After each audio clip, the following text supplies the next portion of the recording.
Autumn, thank you. All new for you this morning. We are taking a closer look at the state's legalization of recreational cannabis and also where towns and cities in Western New York stand when it comes to allowing it in your neighborhood.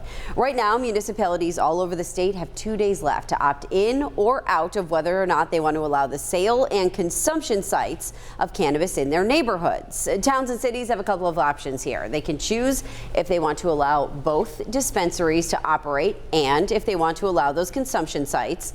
They can opt out of both, or they can choose to allow only dispensaries but not consumption sites, meaning sales would be allowed but not public consumption.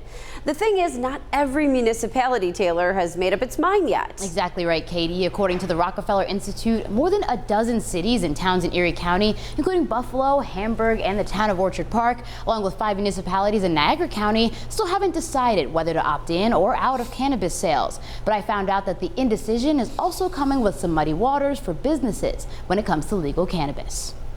We've thought about this for so long and hoped and dreamed of it to happen. The dream is to fill this room with marijuana plants, which Bison Botanics will grow and distribute to dispensaries statewide. We expected immediately to be a 5 to 10 times increase in business. Every day people are in here asking us if we can sell them marijuana, and we have to explain to them that we cannot do that yet. In 2022, founder and president Justin Schultz plans to apply for a license to grow, process, and manufacture marijuana here in the town of Tonawanda. And we've been in good communication with the town of Tonawanda throughout the last year or so, and we don't anticipate them to opt out. But time is running out for municipalities to decide if they want to allow marijuana dispensaries or consumption sites. So far, 7 have opted out in Niagara County, 17 in Erie County, and 30 in Chautauqua County.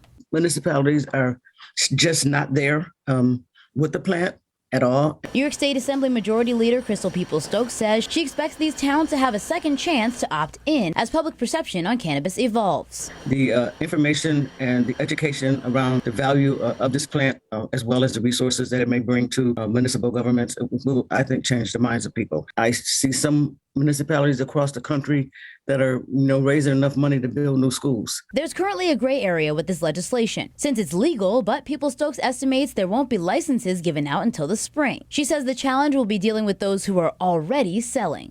It's like the Wild Wild West. Everywhere you go in New York State, you will find somebody that's selling marijuana. Which Schultz says only hurts the industry. I just think it's important for the community to understand the opportunity that we're being given here, adhere to the regulations, so people that may not be pro-marijuana currently will look at Bison Botanics in a positive light. So if you're wondering where your town stands, we posted a link to the Rockefeller Institute's tracker on our website for you. Just take a look at this article on WKBW.com.